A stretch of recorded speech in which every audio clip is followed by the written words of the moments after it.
Não posso me pronunciar sobre. Estou procurando aqui. O Barbieri está presente, ele me xinga depois. Que isso? Olá, gente. Oi, Isa. Boa tarde. Boa tarde, Como vocês boa estão? Sabe, já tá tocando aí? Não, ainda não começamos, não. A hora que você Eu só- quiser, tá? Só mandei o link do Zilli lá. Então, beleza. Bom, pessoal, apesar do clickbait no título, hoje é uma conversa amigável entre desenvolvedores das tecnologias mobile da iOS.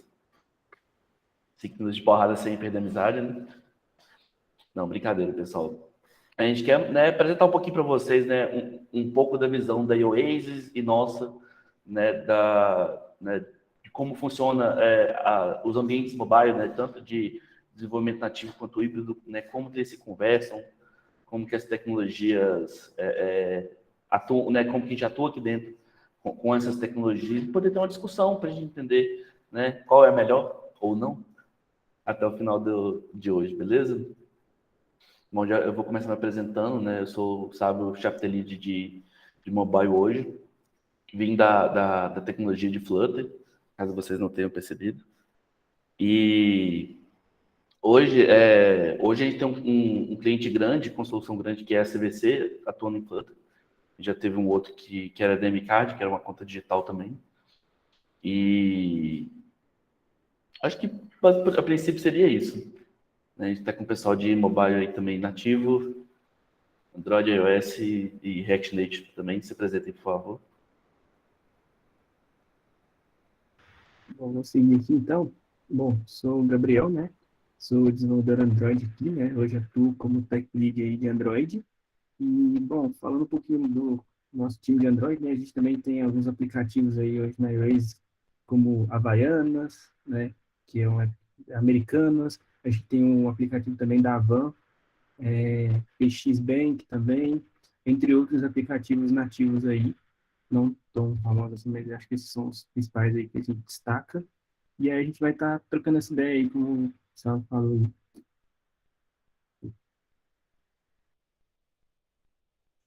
Posso puxar aqui. Bom, pessoal, sou o Rodrigo. O pessoal me conhece aí por Maciel. Sou desenvolvedor iOS. Sou Tech Lead também aí no time de iOS. Então, esse bate-papo aí vai ser bem tranquilo. Proposta aí que o Gustavo está trazendo, junto com o Barbieri, né? E falando um pouco sobre o time de iOS, os nossos projetos também são os mesmos que o Android atua, né? Então, onde o Android está atuando ativamente, o iOS está, vice-versa. Então, o time de iOS aí já tem uma familiaridade também com o time de Android, né? Por se encontrar aí no dia a dia dentro dos projetos. É isso. Bom, seguindo, sou o Marcelo, eu também atuo no time de iOS, como Tech Lead, junto com o Maciel. Bom, é isso, o Maciel já falou um pouco sobre os nossos projetos e vamos trocar uma ideia aí sobre esse assunto polêmico aí hoje. Show. Eu sou o Maurício, sou Tech Lead aqui de React Native. E a gente tem bastante projeto aí de React Native, a gente tem gente grande que é a VR. A gente já participou de outros projetos, né, como o projeto do Médios. Tem a Solidis, que é uma empresa de RH, óbvia. Então a gente tem bastante projeto aí também.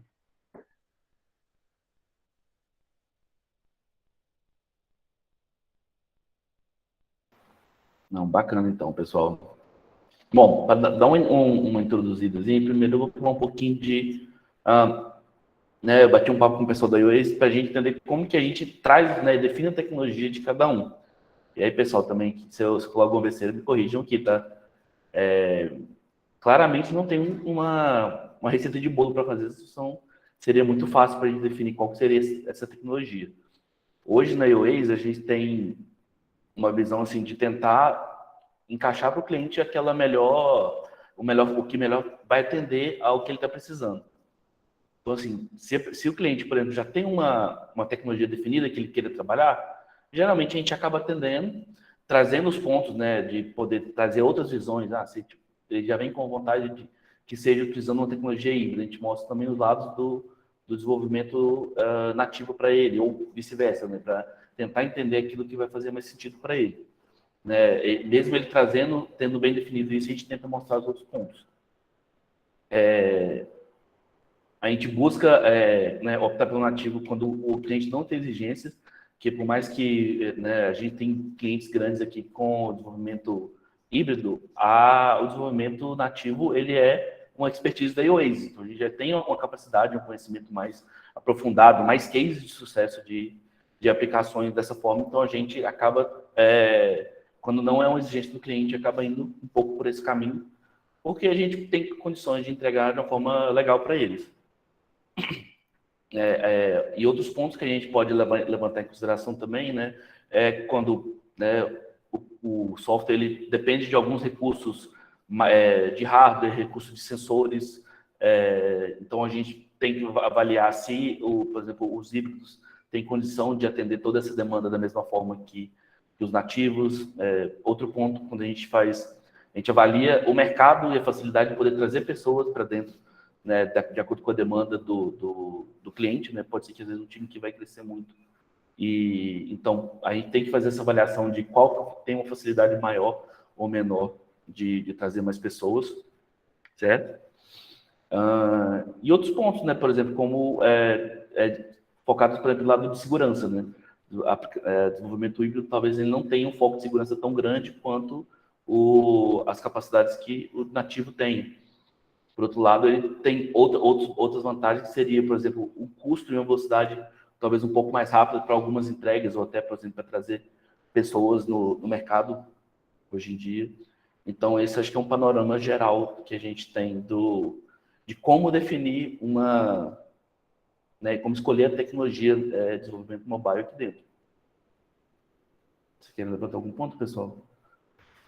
Bom, sim, é bacana isso, e é o que o Salvo comentou, tipo assim, vai depender muito do que o aplicativo vai precisar, né? Então, assim, acho que a grande visão que a gente tem que ter na hora de tomar a decisão é o que é importante para você, tipo, para o cliente, tentar orientar o cliente nos pontos que a gente já sabe, que é os pontos que a gente vai discutir aqui. Se eu quero um aplicativo com mais segurança, ou que ele tem que interagir com umas coisas muito específicas de hardware, talvez o ideal seja ir para o nativo, né? Mas não quer dizer que ele é a única solução. Então, eu acho que isso é um ponto aí que, tipo, tem que olhando para o lado do nativo, assim, é uma das vantagens, né? Não sei se o pessoal concorda aí. Comentar que está aberto para todo mundo interagir, tá, pessoal? Sim. Está aberto para todo mundo, para a gente trocar ideia mesmo. E, Começar os polêmicos. começou. Respondendo a pergunta aí, não que o híbrido, ele não é seguro. Ele é seguro. Tipo, é muito importante enfatizar que a segurança, na verdade, depende do desenvolvedor. Então, tipo assim, tanto o desenvolvedor, os dois desenvolvedores, né, tanto nativo e híbrido, têm a capacidade de propor segurança. A questão é que no nativo, você tem uma camada a menos entre o código escrito e o sistema operacional. Então, como você está trabalhando com SDKs que foram desenvolvidas especificamente para aquele sistema operacional, você consegue trazer muito mais ferramentas de segurança do que com a aplicação híbrida. Então, não significa que o híbrido não é seguro, significa que o nativo ele traz mais ferramentas e mais maneiras de você manter o aplicativo seguro. Opa, falando de segurança aí, eu já apareci. Então, sobre essa parte de camadas de segurança, pelo menos na minha visão em si, o híbrido ele é mais inseguro.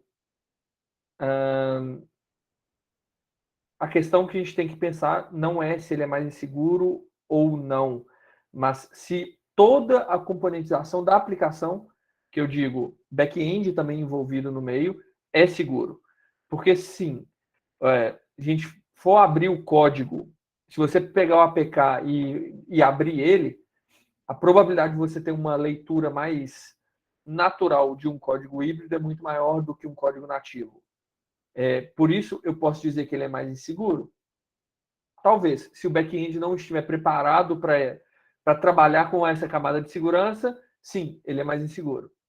Agora, os dois são inseguros no final das contas, mas se o back-end está preparado, a probabilidade de ter uma insegurança num híbrido é maior, porque a gente tem que lembrar que o nativo, ele não interpreta JavaScript, não interpreta Dart, não interpreta nada disso. Tem um interpretador ali no meio do caminho. Dali para cima, continua sendo código JavaScript, no caso do React Native, ou Dart, no caso do Flutter. Continua tendo esse código ali para ser interpretado. Então, eu poderia modificar e fechar esse APK novamente e distribuir esse APK de formas ilícitas. É um problema do híbrido. Aí entra o nativo. Um nativo não rola de fazer isso? Rola também. O Android, por exemplo, você consegue tirar toda a parte do class lá e voltar a códigos e conseguir fazer também o mesmo ponto. Mas existem, por exemplo, Dex Guardian da vida que criptografa o código nativo, que não funciona com código híbrido. Exato, Thiago, bom ponto. Eu ia até comentar ele aqui agora. A gente até teve um cenário aí com o cliente, não vou citar o nome, mas teve a questão deles reclamarem de performance. Eles têm uma aplicação híbrida e eles estavam tendo perda de performance gigantesca porque eles colocaram o DexGuard. O ProGuard, que é o oficial, ele só existe para nativo, né? E tem o ProGuard, o DexGuard, que é uma versão paga, que é bem cara, para te dizer, que alguns aplicativos bancários e tal costumam utilizar para aumentar a segurança, porque eles trazem, ele é criado em cima do ProGuard, né, mas ele traz muito mais camadas e ferramentas de segurança. E agora eles estão começando, é recente, não tem muito tempo, que eles estão dando suporte tanto para React Native quanto para Flutter. Só que quando coloca em aplicativo híbrido, ele cai muita performance, porque ele tem uma ferramenta integrada agora, que é o RASP, né? Ele fica monitorando em tempo de execução se tem alguém tentando alterar algum endereço de memória ali, tentar alterar alguma propriedade. E isso acaba pesando mais o aplicativo. Então, se você já tem um aplicativo que tem bastante animação, exige muito do processador e da GPU, com esse mecanismo de segurança vai ficar muito lento. E aí torna já a experiência do usuário ruim nesse ponto. Não que tipo híbrido ele tenha uma performance ruim, mas a construção dele com esse mecanismo de segurança acaba inviabilizando a performance. Então, é interessante esse ponto aí. Esse ProGuard serve para quê mesmo? Então, o ProGuard em si, só o ProGuard, ele serve para encriptar o código. O que ele faz é, tipo, quando a gente escreve o código e gera uma APK, por exemplo, em Android, você gera um binário ali, que igual o Thiago falou, com qualquer programinha básico, você consegue pegar, extrair, fazer a engenharia reversa desse binário e transformar ele para código. E aí você consegue ver o nome das classes, ver os ifs, tudo que você desenvolveu ali.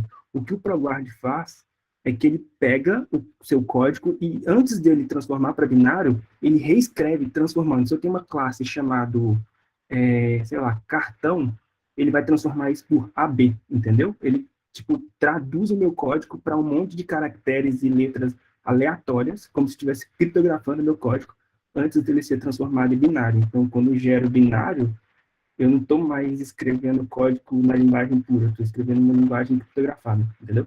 Simplificando isso.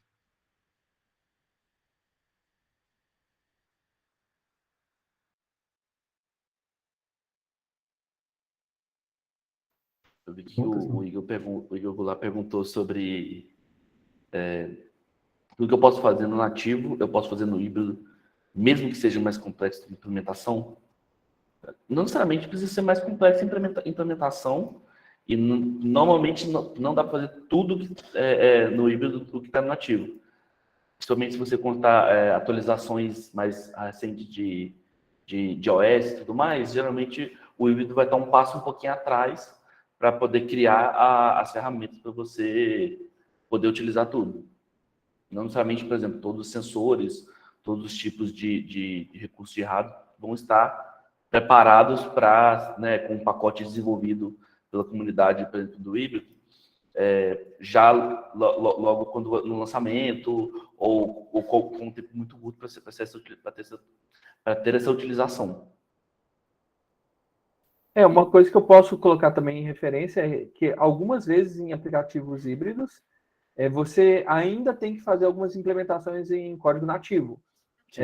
Por exemplo, a gente falar de pinagem de certificado, coisas mais, bem entre aspas, baixo nível, você acaba tendo que implementar em código nativo do mesmo jeito. A própria ferramenta, as próprias linguagens, por exemplo, o Flutter, a gente já tem as ferramentas de Method Channel, né, que é literalmente criar um canal de comunicação entre a linguagem nativa que você está desenvolvendo e o Dart, para você poder criar essa funcionalidade no nativo e encaixar isso com sua aplicação normal do Dart, por exemplo. Exato. Um outro ponto aí, eu vou fazer agora uma pergunta para o pessoal aí de híbrido, sabe, para o Maurício. A questão, assim, da minha visão que eu tenho, que é o seguinte: quando outro talvez um problema no desenvolvimento do híbrido que eu vejo é a questão de dependências de terceiros. Vocês dependem muito de bibliotecas de terceiro, porque, por exemplo, quando o Android lança um novo recurso, a Google, que é a responsável, ela já está ciente do recurso novo e ela já libera a SDK para a gente implementar aquela nova funcionalidade nativamente. Alguém vai ter que fazer isso para o Flutter ou para o React. Como é que é isso? Vocês sabem, tipo, como é que, se hoje a própria Google já está fornecendo as bibliotecas ou acaba dependendo de um terceiro ir lá e desenvolver?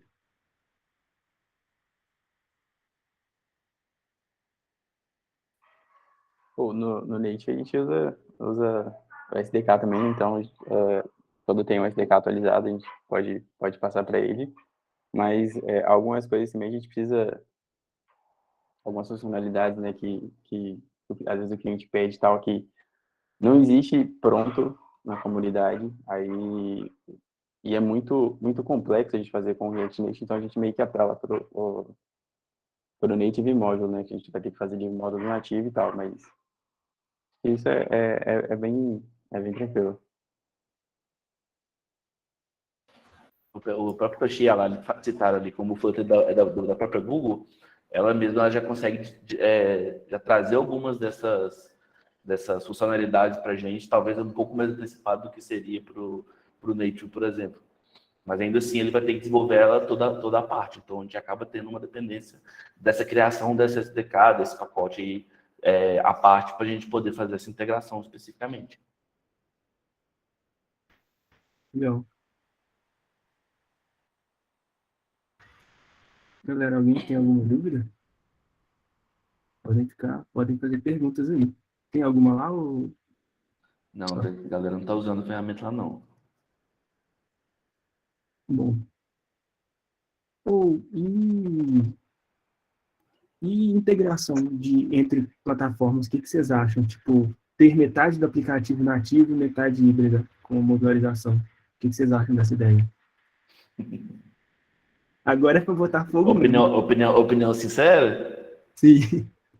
Cara, eu particularmente eu acho que é bem complicado se criar um app dessa forma, assim. Tem que sei de casos que quiseram fazer, mas assim, se você não tiver uma equipe muito bem preparado, com um nível muito avançado, a chance de dar problema é muito grande, porque você começa a ter que fazer muito canal de comunicação entre as linguagens para fazer essa migração.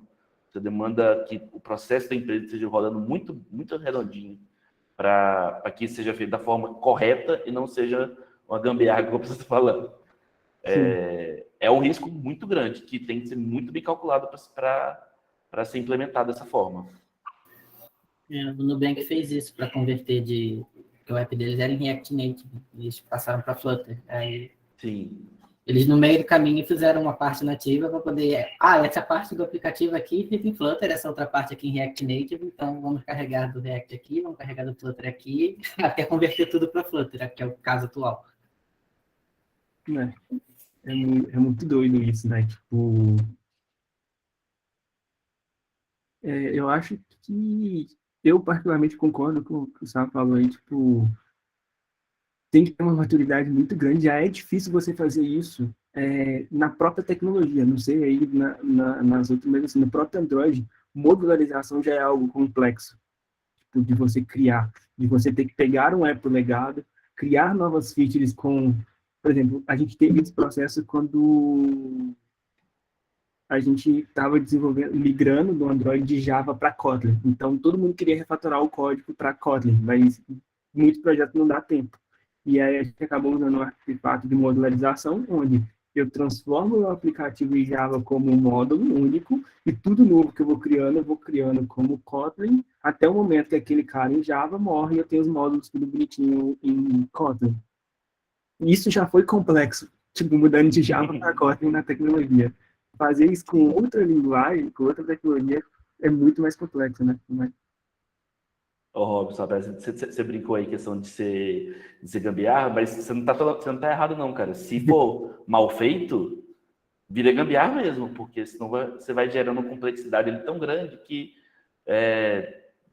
começa a ficar inviável você crescer. Ou você vai criar coisas novas, ou você vai migrar o antigo. Por isso que eu citei os pontos do... Né? A gente até teve um caso aqui na UX, que um cliente que ele queria fazer a migração dessa forma. Ele queria conectar um módulo de Flutter ali dentro e aos poucos ir fazendo a troca. Na época a gente entendeu que o melhor seria desenvolver ele totalmente separado, muito por conta disso, né? Tinha outras questões envolvidas ali no projeto que se você fosse desenvolver ele totalmente modularizando aos poucos, talvez nunca ia ser tirado o nativo dele, porque ao mesmo tempo eles queriam evoluir o sistema e migrar. E aí você pode ter algumas questões aí, talvez muito mais inerente ao negócio do que a tecnologia, que vão impedir essa evolução. O Toshi trouxe os exemplos aqui de se fizer em multi-rep modularizado, fica mais tranquilo. Eu concordo com isso. Que se você conseguir fazer a estrutura de forma legal, que a equipe esteja todo mundo alinhado como você fez daquela forma, é totalmente viável, né, sem ser uma gambiarra mesmo. Exato. E isso aí que você comentou, sabe, é interessante que aí foge até um pouquinho do nosso erro da comparação de tecnologias, acho que envolve todas, assim, tudo depende da maturidade do seu time. Então, tipo, as tecnologias, elas estão aí, mas não adianta a gente querer usar o mais legal de tudo e tal, se não for bem feito, se tipo, a gente não estiver preparado. Então, às vezes, você fazer o mais simples, o mais básico, traz uma qualidade muito melhor do que tentar fazer o avançado ali e tal. Depende, porque todo mundo quer, eu quero fazer o melhor, tal, usar a tecnologia. Aí eu vou entrar em outro ponto aqui, que é o Marcelo aí citou, né, do Nubank, Facebook, LinkedIn, e eu vejo que muitos clientes ficam perdidos nisso, do tipo, o cara chegar assim, eu quero fazer um aplicativo em Flutter, porque o Nubank está fazendo. Se o Nubank está fazendo, eu tenho que fazer em Flutter, porque é o Nubank. Se eu fizer em Flutter, eu vou ser tão grande quanto o Nubank. Não, tipo, uma coisa não tem nada a ver, sabe? O Nubank, ele faz isso porque ele já tem a primeira parte, que é o dinheiro. Se você tipo, o Flutter não vai fazer seu aplicativo ser mais bem sucedido.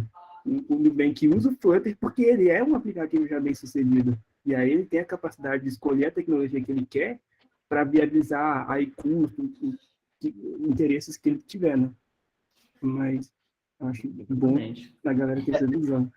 Essa do Nubank, acho que eu li um artigo deles uma vez, que eles decidiram ir para o híbrido, né?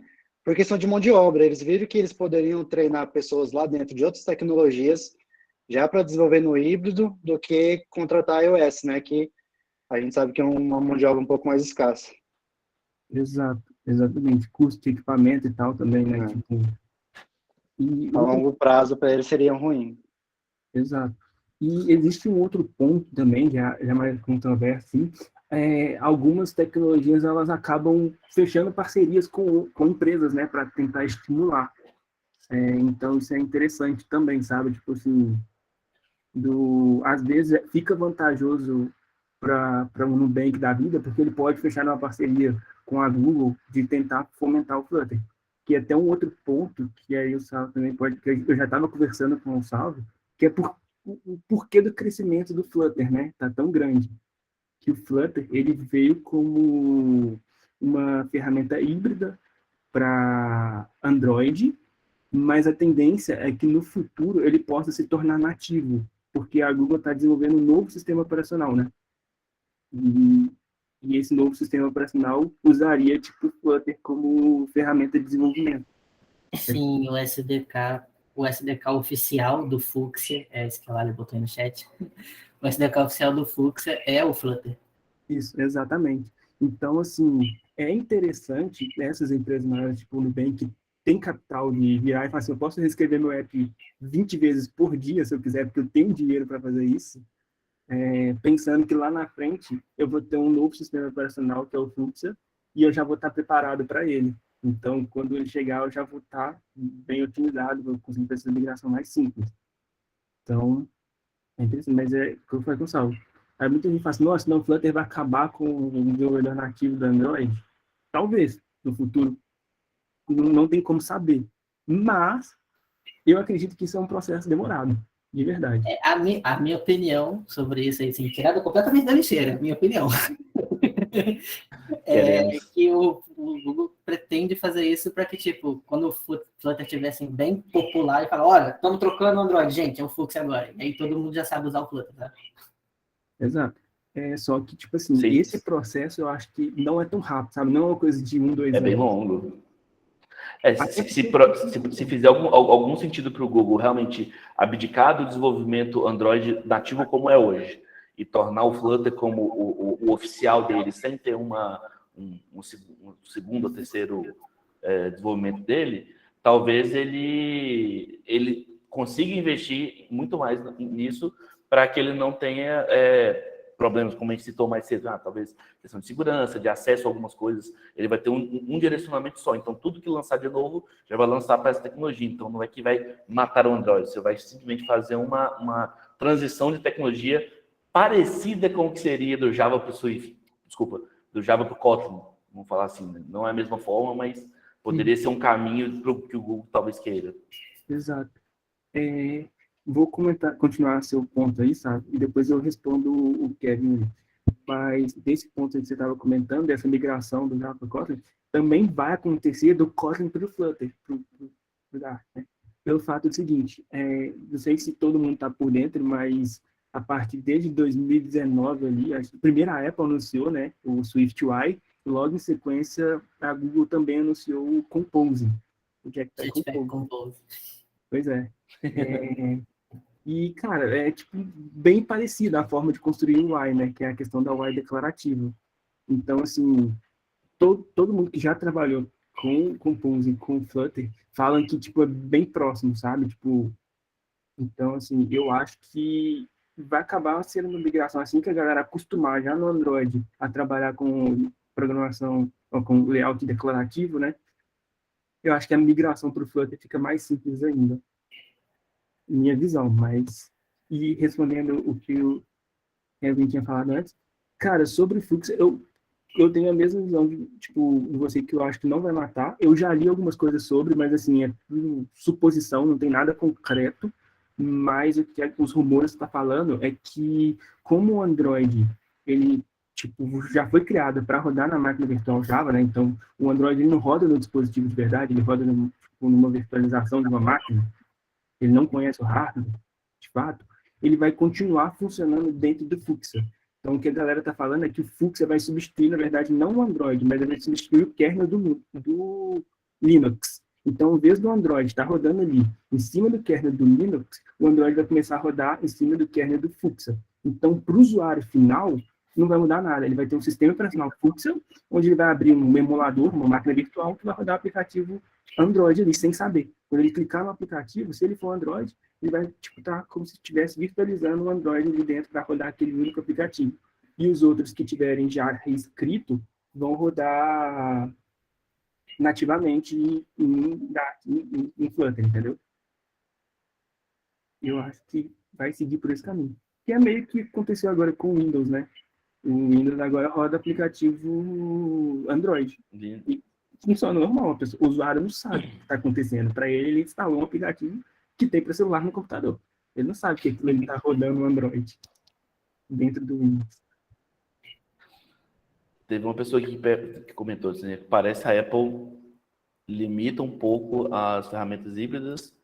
Por exemplo, ocorre algumas implementações feitas em Android que não funcionam ou causa problema no iOS. Como lidar com essa questão, fazendo com que o app funcione perfeitamente tanto no Android quanto no iOS? Tem algum exemplo específico de alguma limitação que você tenha visto em relação a isso? Porque a tendência, assim, tem as pequenas particularidades durante o desenvolvimento, mas, no geral, hoje em dia, aí uma visão minha, não vejo muita dificuldade em fazer o app funcionar normalmente nas duas. Às vezes alguma questão de, quando a gente vai fazer algum acesso de algum recurso mais de hardware, alguma coisa assim particular de cada sistema, você vai ter que tentar identificar ali qual plataforma você está para poder usar da forma mais correta, mas no geral não tenho visto muito problema. Se tiver algum exemplo que você tenha visto, coisa que a gente possa discutir mais. Eu só queria compartilhar, não foi eu que fiz a pergunta, mas eu passei por um problema desse. Eu não lembro o nome do recurso que eu fui utilizar, que eu precisava de fechar aplicativo. Eu chamaria como se fosse um WebView, mas não é WebView não, esqueci o nome agora. Eu chamaria ele e eu queria fechar aquela tela, ou muitas vezes fechar até o aplicativo. E aí, na própria documentação, lá, acho que não me engano, do Flutter, eles falam assim que a iOS não permite você fazer isso, porque para eles isso seria um crash, vamos dizer assim, do aplicativo. Então, eles não permitem que você feche o aplicativo, estando no aplicativo, que não seja pelas rotas, padrões, default ali da navegação ali mesmo do aplicativo. Então, acho que esse seria um problema que eu encontrei, né, mexendo com o Flutter, que no Android isso é permitido, você consegue fazer esse tipo de ação, mas no iOS você não consegue fazer. Isso envolve nativo também. A gente não pode matar a aplicação, né? Porque a Apple isso. entende como um crash mesmo, ali ocorrendo, ela não permite. Então, a gente tem que fazer com que o cara deslogue do app e tal, mas se a gente matar o app de uma vez, a Apple nem deixa passar isso aí para aprovação para a loja. É o que o Toshi comentou ali, não é uma coisa específica do híbrido, porque é uma limitação da plataforma mesmo. No nativo também teria o mesmo problema. Na verdade não tem, nem tem como. Eu não conheço todas as plataformas, então não sei se um é específico ou não, né? Nos meus testes mesmo aqui no Flutter, aqui, aprendendo, eu deparei com esse, vamos dizer assim, com esse problema. Mas se é algo que a própria Apple já bloqueia, né, tanto nos nativos, então não é um problema do híbrido, né? Na verdade, é como o Marcel falou, tipo, não existe essa possibilidade. Você não tem como matar app no iOS, entendeu? A única forma é crashando, entendeu? Você consegue forçar um crash para morrer. Mas fora isso, não existe um método de finalizar a aplicação, entendeu? Então, por isso que não tem jeito. Aí entra um ponto que é até interessante, que é a questão que a gente está falando lá de, às vezes, tipo, ele vai usar um recurso do Flutter, que teoricamente para ele está ok, porque o Android permite, e acaba quebrando uma diretriz da Apple. Então, assim, isso pode atrapalhar ali um pouco o desenvolvedor, porque como ele está programando em Flutter pensando nas duas tecnologias, ele acaba desenvolvendo toda a feature dele, todo o negócio dele pensando no Flutter, que vai seguir as regras do Android, e muita coisa da Apple é barrada na hora de publicar o aplicativo, né? Então, assim, que são diretrizes da Apple que ela coloca, não uma limitação técnica, que seria esse caso aí. Então, assim, aí começa a entrar, o cara implementa várias coisas que no Android pode, mas quando ele vai subir ele tem problema, e aí ele vai entrar naquele caso que a gente conversou antes, ele vai ter que pegar e começar a fazer várias modificações no código, né, para comportar diferente no iOS e no Android. E aí acaba aumentando a complexidade. O que era para ser um único código para facilitar o desenvolvimento de duas plataformas, aumenta a complexidade, né? Porque sempre vai ter que dividir o código ali. E todas as vezes você precisa até dividir sua lógica para identificar quando é Android e quando é iOS, para ter ações diferentes. Pois é, e acaba poluindo, né? Aí você pode falar melhor sobre sua experiência. Você acha isso uma boa prática, tipo, ter muitos ifs no código, sabendo se é Android ou iOS? Talvez na Apple não tivesse tanta experiência, mas às vezes você pode ter casos de ter que identificar pelo sistema operacional mesmo para poder fazer alguma ação específica. Se você quer manter, por alguma decisão de negócio, algum comportamento, tentar fazer o mesmo comportamento, mas às vezes você tem que fazer coisas diferentes de acordo com o Android e com o iOS, não necessariamente é uma prática ruim. Você vai ter que atender algum comportamento específico que cada um vai ter. E já existe recurso de você identificar a plataforma lá dentro, como você está, então não é necessariamente uma coisa ruim, depende da como estiver sendo feito. Eu não diria ruim, mas eu acho que em excesso acaba atrapalhando a legibilidade do código, né? Você acaba criando muita regra de negócio. Se Android faz isso, se iOS faz isso e tal, chega uma hora para um novo desenvolvedor chegar e entender o projeto, você está criando muito mais regras ali que torna a leitura e o entendimento do código mais complexo, na minha visão. Não sei. Aí já não faz sentido mais ser um app híbrido, né? Porque se a gente toda hora tem que ficar desviando o fluxo do app. Exatamente. No Native, vocês costumam fazer muito. Vocês usam muito isso ou não? Usam muito pouco, Maurício? A gente usa bem pouco, na verdade. Acho que de cabeça, assim, que eu lembro que eu já usei foi questão de permissão, porque no iOS e Android é um pouco diferente. Mas acho que é só nessa parte mesmo. No Flutter, eu acho que também bem pouco mesmo, coisa ali. Tipo, tem que definir, no iOS faz isso, no Android faz aquilo. Se o Toshi e a Lali, se a Lali ainda estiver por aí, né? O Toshi e a Lali podem comentar aí, mas particularmente toda a parte do app que a gente trabalha, acho que até agora eu só usei só precisei usar uma vez uma verificação para tipo, no iOS faz essa parada aqui, no Android faz essa outra aqui, porque a gente estava usando uma coisa nativa do sistema e o comportamento era diferente para cada um. Tipo, no Android ele mostrava uma notificação e no iOS não mostrava, e aí eu precisava que essa notificação fosse em app, para ter o mesmo comportamento, mas foi só uma vez também. Em Native, nos projetos que eu trabalho, sim, eu vejo muito isso também em algumas coisas de estilização. Que aí precisa fazer uma estilização para iOS e para Android. Também outro exemplo, keyboard. Perguntando aí, vamos ver o da galera, né? Quanto vai fazer Tem uma pergunta aqui bem interessante que fizeram aqui. Linguagens como a Ionic não tem tanto espaço no mercado, ou na opinião de vocês isso é mito, visto que temos React Native e Flutter? Quem quer começar por esse? Louco, essa é para botar fogo no parquinho, hein? Essa aí. Alguém quer ir? Maurício, tinha aberto o microfone ali? Eu não mexi muito, não tenho muito conhecimento do Ionic, não, mas o pouco que eu já mexi, acho que não faz sentido eu criar um app em HTML, só posso fazer uma página responsiva, né, que vai servir para as duas. Então, eu acho que essa questão aí já é um ponto para eliminar o Ionic. Frameworks híbridos, tem vários outros, tem a Ionic, você tem agora, tem o Xamarin, que agora está com o MIUI, que eles estão desenvolvendo para o .NET, tem o Maui. Cordova. O Maui é a versão do .NET do que o Gabriel comentou mais cedo, do código, o I no código, né? O IS Code. Isso, declarativo, então ele também está indo por esse caminho.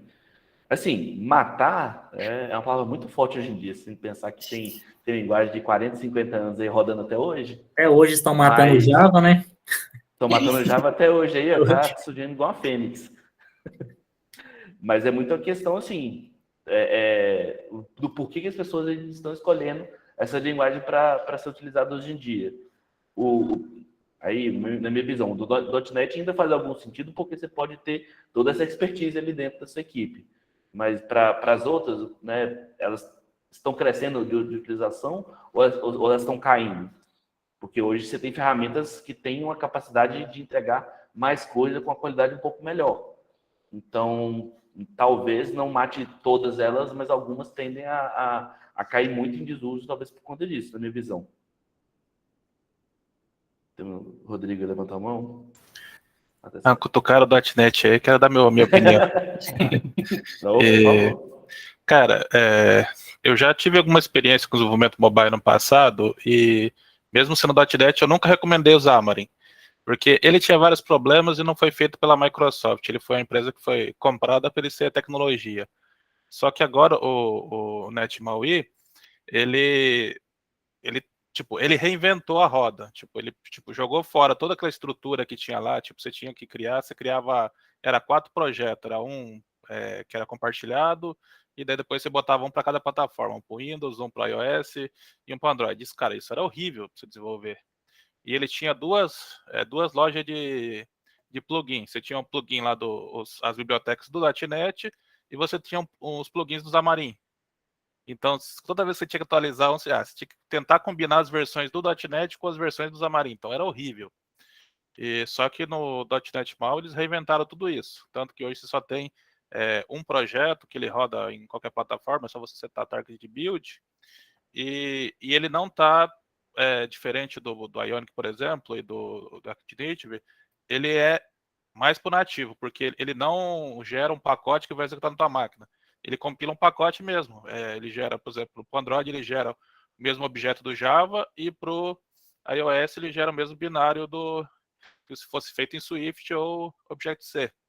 Então, isso é um ganho de desempenho bem mais interessante. E ele tem uma parte lá de aproveitamento híbrido, que é, por exemplo, eu posso usar o Blazor, que é o SPA da Microsoft, rodando dentro do MAUI, só que em vez de eu usar um WebView, ele roda esse nativo. Então a Microsoft já tem todo esse sistema de compilação que roda dentro do browser lá com o WebAssembly. Então eles pegaram e falaram, por que eu vou colocar um layer aqui de navegador se eu posso rodar esse nativo? Então, tipo, o jeito que eles colocaram essas coisas ficou muito mais interessante você ter um desenvolvimento híbrido, mas você roda nativo. Cara, isso aí ficou, tipo, eu acho muito interessante essa sacada deles. E isso, eu só não recomendo agora porque ela tá no começo. O MAUI vai ser lançado, eu acho que mês que vem, final do mês que vem. Então ele tá em preview agora. Ele ainda não está oficialmente estável, vamos falar assim. Isso, na verdade eu acho que lançou semana passada o RC dele. Então, nem a Microsoft, eles iam lançar junto com o Net 6 e falaram, não, a gente não está pronto para isso, a gente vai lançar isso depois. E eu acho que agora, nas próximas versões deles, tipo, esperar para o ano que vem, assim, para você ver ele estabilizado, as bibliotecas atualizadas para ele, mas você aproveita todo um desenvolvimento full stack. Você fez lá, é a mesma coisa do Node. O Node você aproveita um back-end JavaScript com um front React, e você tem toda a stack ali para você trabalhar. A Microsoft fez a mesma coisa do lado dela. Você tem toda a stack para trabalhar ali com o back-end em .NET, C Sharp, agora você tem o mobile, você tem um web SPA, que é o Blazor, você pode usar um server page, que é o Razor Page, ou MVC. Então você tem todo um aproveitamento ali de tecnologias, tudo baseado mais ou menos em .NET C Sharp. Então, o ecossistema ali, tipo, hoje é muito mais fácil você fazer um full stack .NET do que era, tipo, há 3 anos atrás. Tipo, ele está no mesmo nível ali de um full stack Node, por exemplo. Rapidinho, respondendo ali o Rafael, eu não sei se foi isso que o Rodrigo comentou agora há pouco, mas provavelmente ele deve fazer a mesma coisa que o Flutter faz. Ele compila para ARM nativo, para Assembly, né? E aí o código. Então, é exatamente isso. Ele compila para Assembly mesmo, ARM nativo, roda direto na CPU. Não tem interpretador no meio do caminho. O Flutter faz a mesma coisa, porque o Dart ele pode ser tanto interpretado pela VM quanto compilado para código nativo de máquina. No caso do Android e dos desktops, eu tenho certeza que ele faz isso. Do iOS eu não lembro exatamente, tenho uma dúvida aí nessa questão. Talvez o Toshi saiba te responder. Pô, legal. Rodrigo, uma pergunta. No caso, se você já tem a aplicação lá já em .NET, tipo, para, sei lá, desktop, a migração para fazer a versão mobile seria tranquilo? Tipo, ou tipo, é muito diferente? Se você tiver com WPF e você atualizar o teu WPF primeiro para a última versão do .NET, você vai ter que fazer alguma alteração porque existe um problema ali desde o Xamarin isso, que os componentes eles são diferentes. Então, em vez de você usar, eu vou usar por exemplo, os únicos componentes que devem ser parecidos são o botão, por exemplo. Botão, grid e tal. Mas se você tem lá por exemplo, uma lista lá que é tipo um carrossel. Você não tem a mesma estrutura no mobile e a mesma estrutura no desktop. Então, não é tão compatível um com o outro.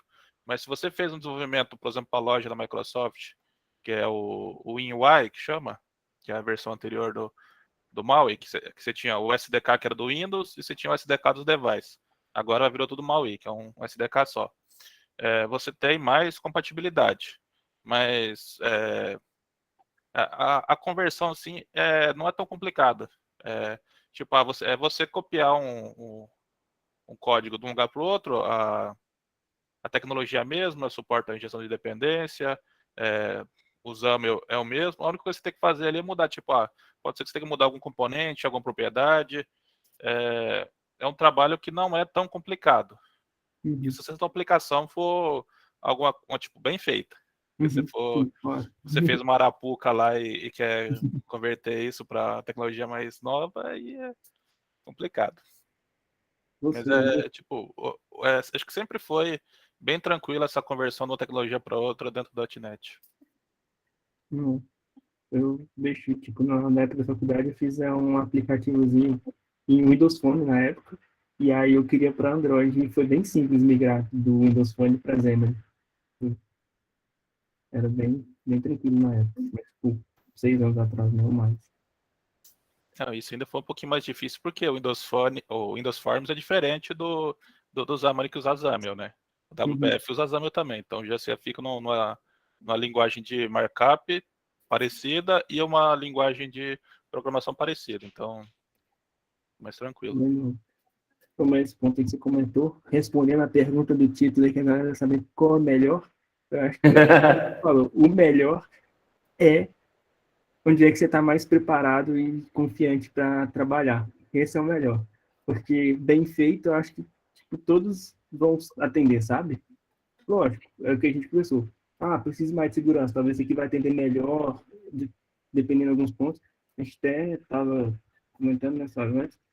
Tem um artigo muito legal, que depois eu posso mandar para vocês também, que fazem a comparação entre nativo... entre nativo Flutter e React Native. E aí é legal que eles fizeram vários testes. Então, eles pegaram assim, e mandaram renderizar, tipo, 200 animações de imagens girando. E aí eles viram, tipo, monitoraram FPS, CPU e memória. E aí eles comparam, sabe? É bem legal. E a gente vê que é até surpreendente, né? Como sabe?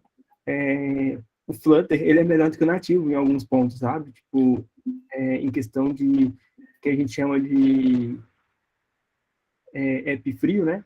Que é tipo a primeira vez que você abre o aplicativo. Então, o tempo que o Flutter demora para aparecer na tela pela primeira vez, enquanto ele não tem nada alocado na memória, enquanto ele não tem nada pronto, é mais rápido do que o aplicativo nativo. O que é bem curioso, né? Tipo... eu acho que isso daí depende do... Eu não sei muito sobre o iOS, né? Por exemplo, no Android pode até ser mesmo porque o Android tem toda aquela questão de interpretar os bytecodes, rodar no JVM, enquanto que, como o Flutter compila direto para o Assembly ARM, né? Vai entrar na CPU e já está rodando. Exato. Exatamente.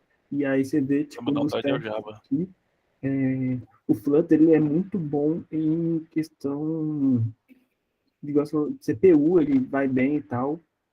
O React Native, se eu não me engano, acho que ele era melhor. Aí tem que ver os pontos certinho, mas vocês podem dar uma olhada lá, que é bem legal, tipo, isso. Cada um ali vai ter uma vantagem, sabe? Um vai gastar menos memória, o outro vai gastar menos processamento, e eu acho que você tem que analisar aí o que você quer. Se você precisa de um aplicativo que seja personalizado, com animações, cara, nativo, sem dúvidas. Agora, se quer fazer um teste, um aplicativo que basicamente é formulário, cadastro, não precisa ser um aplicativo de campo, vamos dizer assim, que o cara ele só quer preencher dados, monitorar e ver relatório, cara, híbrido atende perfeitamente. O Todd falou ali, as animações do Flutter tá vindo forte aí, tá? Sim, a galera elogia muito. Tá vindo forte. A animação do Flutter é... Sim, o meu telefone agora tem... Já tinha antes, é que eu não usava porque gastava bateria. Agora gasta menos. A tela de 120 Hz, e a gente estava rodando o aplicativo que a gente trabalha no meu telefone. Eu falei, olha que negócio fluido, gente. Olha a fluidez da parada. Temos algumas outras perguntas que o pessoal fez aqui. Vamos lá. O Windows 11 com seu emulador embutido convém mais do que utilizar Android Studio? Não. Respondi. Não, eu já tentei. Pela falta do Google Play Services, não não rola, principalmente se você usa muitos serviços baseados no Firebase, sabe? Boa. Faz sentido. Eu não tinha testado essa Eu possibilidade. também não. nunca usei. A parte do WSLA, ele é um pouquinho. Ele está sendo levado para uma concepção muito errada ali, porque tipo, ele no primeiro momento, a Microsoft falou que é para você melhorar a experiência de aplicativos no seu computador. Por exemplo, cara, quem usa aqui o aplicativo do Instagram no celular, quando vai usar no PC, tipo, o cara passa maior raiva, porque o trem é horrível. Então, é para resolver esse tipo de coisa que ele tá vindo ali. Em vez de você colocar um emulador, porque hoje tem muita solução ali que você vai lá e instala com um emulador. Isso consome muito recurso. Agora, com o WSA, você não vai precisar disso. Só que daí tem outra limitação. Ele, por causa da treta da Microsoft com o Google, vai ter só a loja lá da Amazon. Então, você só vai conseguir usar aplicativo feito para a Amazon. Então, isso aí já é o limitador, mas é o primeiro passo para você ter a tecnologia no teu dispositivo. Sim. Não Você até duvido. pode rodar aplicativos que não foram feitos especificamente para a Amazon App Store, mas só se eles não dependam do Firebase ou de serviços do Google, porque se Aham. depender, não vai rodar. Porque é um Isso. grande problema, né? Porque aplicativos Android dependem bastante, né? Pois é. Você não consegue usar mapa no aplicativo se você não tiver o Google Service. Por isso que a resposta A da pergunta galera foi lá de na- cara. Não. A Isso. galera lá na China passando aperto com as brigas lá. Só que se vocês lembrar o histórico do WSL, eu não sei quem que usa aqui no Windows, até o povo vai me xingar de ficar desenvolvendo coisa do Linux no Windows, mas, cara, a primeira versão era bem limitada, tipo, você não fazia quase nada, você tinha cara, era uma simulação de kernel, não era nem uma emulação, era simulação, era um negócio extremamente limitado. Hoje, o negócio evoluiu tanto que você consegue rodar até aplicativo gráfico no Windows 10 e no Windows 11. Você consegue, por exemplo, rodar no Visual Studio ou no Visual Studio Code, código lá nativo ou C++, Java, C Sharp, e mandar executar ele direto no WSL, como se fosse uma máquina Linux. E com desempenho, tipo, absurdo. Então, eu acho que essa primeira versão é só mais para os caras começar a trilhar o caminho. Então, a partir daqui, quando eles começarem a integrar isso com o Visual Studio para rodar o .NET MAUI e tal, eu acho que isso vai começar a evoluir. Eu acho que quando o Google vê que isso tem futuro, talvez eles possam tentar negociar um pouco com a Microsoft. Bacana, pessoal. Tem O um outro Google aqui, tem ó. a própria opção deles, né? Que é o Chrome OS com Android Studio do Linux e emulação do Android. O problema é que a Google tem um interesse grande em desktop, né? Com o Fuchsia. A ideia é entrar em todos os mercados. Ela tentou o Chromebook, mas obviamente nem tem comparação, né? Nem podemos considerar o Chromebook como um sistema operacional desktop. Mas eu acho que com o Fuchsia a tendência dela é criar um sistema para brigar com a Microsoft aí. Mas aqui, o Chromebook é o Chrome OS, né? Sim, exato. Ele não é um sistema operacional de verdade, assim. Tipo, ele é... Based, né? Linux-based. Ele é um Linux, velho. Na verdade, ele foi um conceito que não pegou. Isso aí foi tipo, que nem a Microsoft tentando o Windows Phone. Tipo, foi um conceito interessante, só que não pegou. O Chrome é a mesma coisa.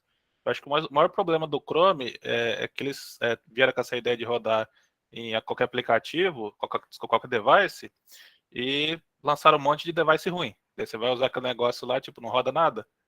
Então, eu acho que o maior pecado deles foi esse aí, de colocar device ruim pra rodar. Eu acho que mesmo ideia do Windows Phone também, né? Falta de, tipo, aplicativo, sabe? Desenvolvimento. Tipo assim, eles tentaram reaproveitar muito aplicativo do Android, né? Para rodar nele. Mas, sabe? Tipo, a experiência é ruim. Então, o desenvolvedor, para fazer uma versão desktop para atender um nicho de 1% do mercado, não compensa. E a SDK do Windows Phone era terrível, né? Sim. Não era nada convidativo para a comunidade. Ele chegou atrasado, né? A mesma coisa do Chromebook. Tipo, ele chegou atrasado com uma complexidade, tipo, alta. Né? Que é o diferente do Fuchsia, né? O que o Fuchsia promete é que como ele é ele tem um kernel novo, né? Ele não é um kernel assim, Tipo, ele não vai usar o kernel do Linux como quase todo sistema operacional faz. Ele vai literalmente começar tudo zero. E o que ele acha vantagem que ele vai trazer é performance, né? Então, assim, esperamos, né? Vamos ver. Só tem TV por enquanto com Fix. Bom, outra pergunta aqui, pessoal. O offline first em apps mobile, existe performance melhor no iOS ou Android? Vocês conhecem? Vocês saberiam falar? Cara, eu já Depende, trabalhei cara. com offline first, mas eu não. Para eu poder saber a performance, eu teria que comparar com Android, né? Ver desempenho e tudo mais. No caso, na época não fizemos isso. Sim, Mas é eu também. difícil de falar em relação ao desempenho ali. Porque, por exemplo, no iOS, a gente pode utilizar uma persistente de dados nativa ou uma lib, né? Então, acho que vai depender de alguns fatores ali, mas comparando com Android, acho que fica um pouco mais difícil. Tipo, eu penso a mesma coisa, mas eu realmente não sei, tipo, eficiência, porque o que vai influenciar no offline first é a velocidade de leitura e escrita no banco, acredito eu. E eu não sei dizer se um banco que a galera de Flutter ou que Act usa é tão... se tem diferença, sabe, em tempo. Eu nunca vi performance. Porque eu acho que vai mais depender do banco, de como ele renderiza, porque a leitura e a escrita, eu acredito que vai funcionar da mesma forma, sabe? Tipo, isso vai depender do hardware do dispositivo, né? É isso que vai limitar a leitura e escrita. Eu não sei se seria tão via a tecnologia assim, né? Eu também nunca trabalhei com offline first, então não sei falar se existe uma comparação onde alguma diferença significativa entre os dois. E também é aquele negócio, é um pouco do dev, né? Como que ele vai implementar essa leitura escrita que o Gabriel falou também, né? Diversas formas. Se ele, sei lá, tem um montão de dados lá e ele for implementar de uma forma que não seja com melhor desempenho ali para o app, também vai afetar. Exato. E a gente tem várias formas de estrutura, né? Tipo assim, a gente está falando no offline flush, mas a gente, por exemplo, você pode trabalhar com tech cache, tipo, você não necessariamente offline flush tem que ser com dados físicos, você pode fazer um pré-carregamento desses dados antes, né? Algo assim, vai depender da forma que desenvolver.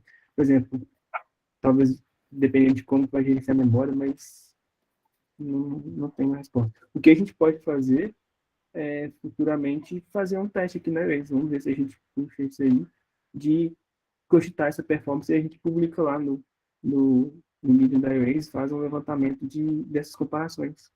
Acho legal a gente fazer isso depois. Vocês podem testar isso na base. Podemos criar Teste de produção. Eu vi Lela aí, ó. A gente pode depois criar um projetinho, né? Pode ser até o próprio empresas, né? E para cada um pegar uma tecnologia, a gente vê performance. Acho legal. Bacana essa ideia. Bom, tem outra pergunta aqui, essa aqui é endereçada. O Yuri mandando no chat aqui, ó, a respeito do Fabric, do React Native.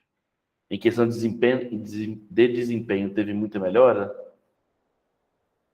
Para os RN aqui, quem souber falar. Um pouco, eu não cheguei a aprofundar muito nessa nova arquitetura que lançaram aí, não, mas pelo que eu li, parece que vai melhorar demais. Tipo, vai ficar muito mais, vamos dizer, muito mais performático, né, vamos dizer assim. O Fabric, ele tá recriando o framework, tipo assim, ele tá melhorando ele. O que seria exatamente? Ele tá meio que melhorando a comunicação com o nativo, né? Que hoje a gente tem a bridge, aí tá tentando tirar isso aí. É uma forma de começar a tirar a bridge do JavaScript pro nativo? Sim, sim. Não, que legal, cara, muito doido isso. Outra galera de Native aí já leu alguma coisa sobre isso aí? Hã? Não, pessoal de Native. Pelo pouco que eu vi, ainda não sei te falar assim, mas a proposta é muito boa, sim, e a perspectiva de aumento da otimização, né, dessa comunicação sem a bridge ficou muito boa, cara. Massa. Eu li pouca coisa, sim, a proposta é muito boa, cara.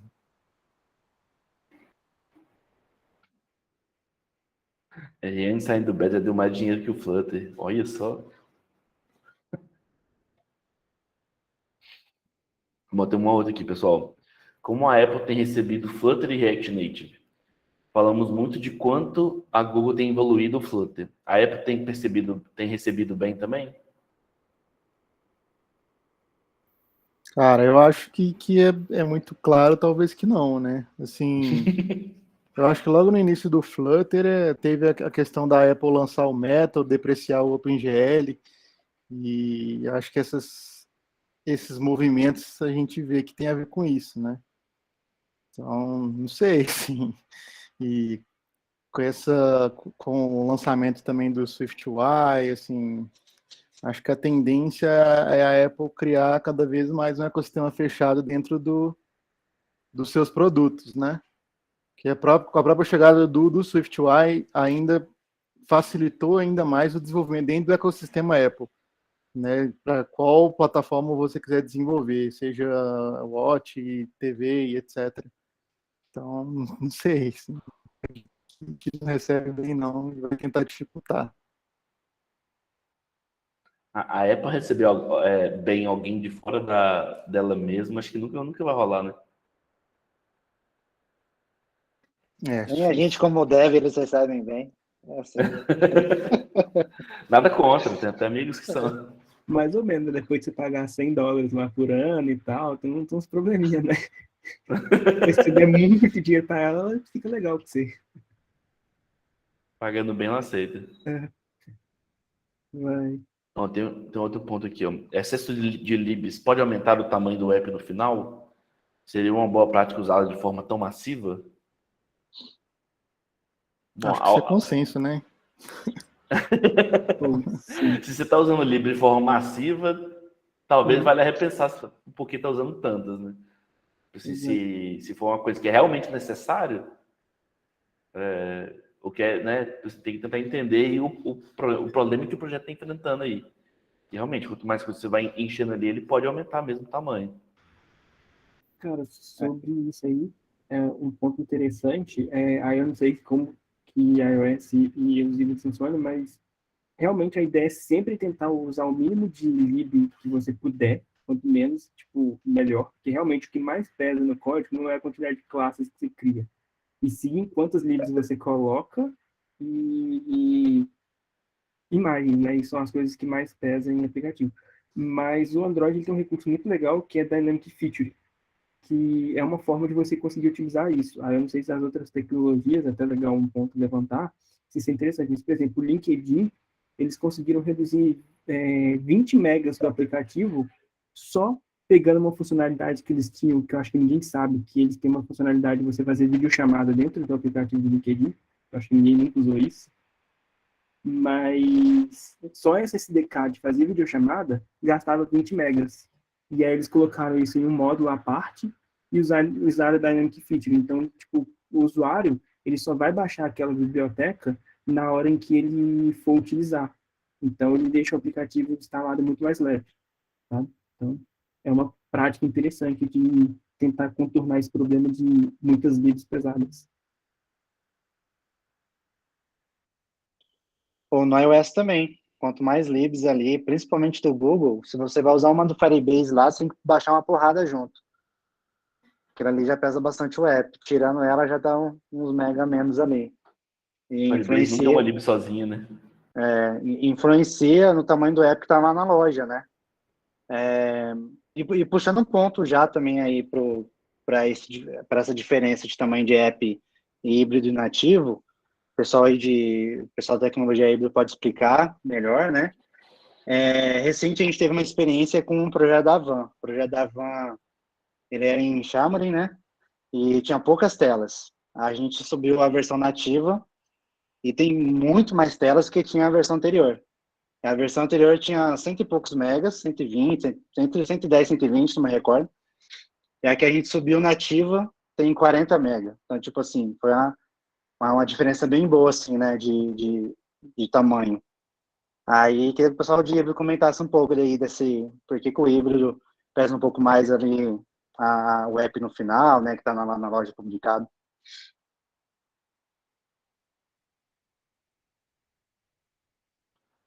Na verdade, o Flutter em si, acho que não necessariamente ele aumenta tanto o tamanho assim, não.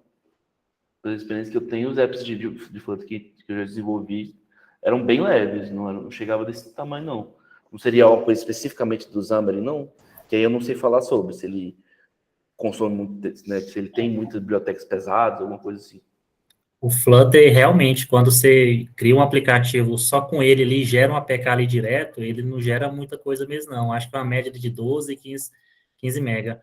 O problema do Flutter Até menos, eu acho, porque eu tinha o projeto que eu É. trabalhei antes de vir aqui para iOS, Eu acho era que um projeto que tinha bastante coisa, tipo, não era Flutter puro, o tamanho que eu vou falar agora não era do Flutter puro, era o Flutter mais o Firebase, várias coisas do Firebase, e alguns módulos de câmera, coisas desse tipo, né? Porque era um aplicativo de eu acesso. tô falando assim, mesmo já com o único APK, sem fazer aquela separação lá do bundle lá.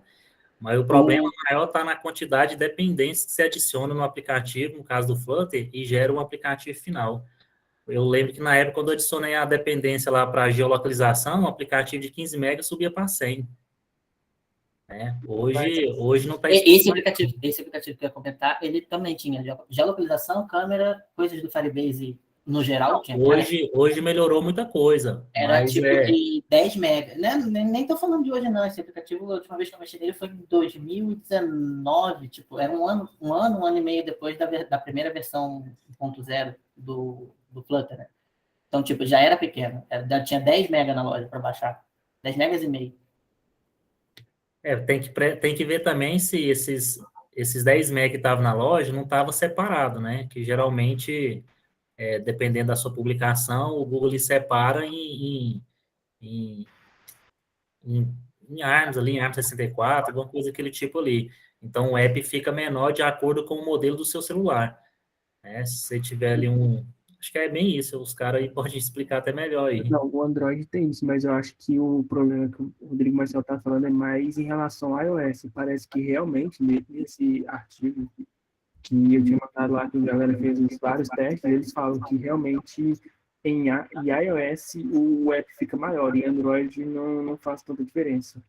Não, o app fica bem grande. Alguma coisa na O conversão. Rodrigo falou, né? Principalmente se usar coisas do Firebase, porque adiciona muita dependência do Google, que no Android, teoricamente, já está no sistema, sabe? Então, tipo, que é aquele Google Play Services, que o que a gente tem no Android no Google Play Services não tem no iOS. Então, tipo, tudo aquilo tem que ir junto com o seu aplicativo. Sim, exato. E aí eu acho que deve acontecer isso porque o Android ele sabe trabalhar muito bem com as coisas que não estão sendo utilizadas, ele consegue remover de uma forma boa isso. Então talvez essa discrepância no iOS de tipo de tamanho deve ser devido a como foi uma coisa híbrida que teve na hora de transpilar o código, né?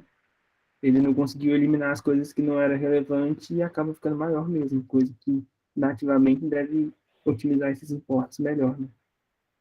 Mas é outra coisa a ser testada mesmo e tal. Eu não sei dizer assim, tipo, quanto profundidade. O Xamarin tem esse mesmo problema. Como ele não tem o código que roda lá dentro do device, ele tem que toda hora passar lá as bibliotecas do SDK junto. Então isso deixa o pacote, tipo, adiciona lá uns 50, 60 megas a mais. E ele não tem autotrim, o Xamarin. Então tudo que você adicionar de pacote que você não está usando, vai junto. Então você tem que fazer todo um esforço lá para ficar tirando umas dependências que não precisa.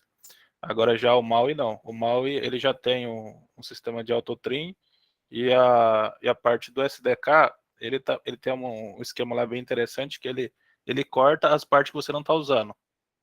Então ele tem um gerenciador lá que ele vê quais dependências do código você está usando e tudo que você não está usando ele tira. Então com isso o aplicativo fica extremamente pequeno. Não tão quanto um aplicativo nativo, 100% nativo, porque tem que levar ainda um pouquinho para rodar as tecnologias do MAUI, mas ele está bem menor do que o Xamarin. Sim, sim. O Flutter faz mais ou menos a mesma coisa. Só é isso que você falou, né? Não fica menor que o aplicativo nativo. Por exemplo, se você fizer um aplicativo de uma tela só, Hello World, no nativo e uma no Flutter, com certeza o do Flutter vai ser maior, porque ele tem que levar pelo menos o mínimo do SDK junto com ele. Então, se não me engano, acho que o tamanho mínimo de um app em Flutter para Android é 5 MB. É o tamanho mínimo. É a partir daí, a partir de 5. Entendeu? Porque ele tem que levar pelo menos o mínimo necessário para rodar junto com ele, porque não é nativo do sistema. Não, legal, pessoal. A gente tem uma última pergunta aqui para a gente também não se estender demais, para a gente fechar o nosso papo aqui hoje. Fechar aqui nesse, a gente pode continuar no geral lá também, batendo papo. Em quais casos é realizada a decisão de utilizar a criação de apps white label? Cadê o Lucas Góes estava aqui agora, eu vou passar para ele essa agora. Bom, galera, isso aí talvez seja até uma decisão mais de negócio do que realmente da tecnologia em si. Né? Acho que a questão é muito mais como que o cliente precisa que isso seja desenvolvido. Eu imagino que tanto para nativo quanto para híbrido seja capaz de ter uma ferramenta, né, criar de uma forma mais simples ali para que você consiga ter ele como white label. Você falou alguma coisa aí, Marcelo? Acho que eu fui na sua frente. Não. Só ia comentar que o app que a gente usa da iOS aí, comunicação interna, ele é white label, pelo menos na versão de iOS, né? Sim. Acho que é muito um acerto de negócio, né? Porque ele é vendido para outros clientes, né? Outras empresas podem adquirir para poder ali tratar com uma ferramenta interna de comunicação. Então, ele só tem as customizações personalizadas para cada cliente. Então, acho que esse é um cenário que iria para uma linha de white label. E aí a gente tem que pensar muito mais na arquitetura que você vai construir aquela aplicação ali, do que realmente de ser X ou Y tecnologia. Né? Se você tem uma arquitetura bem feita, você vai conseguir, né, separar o que faria parte da aplicação das funcionalidades ali que valeriam para todos e de lado você teria a personalização para cada cliente especificamente.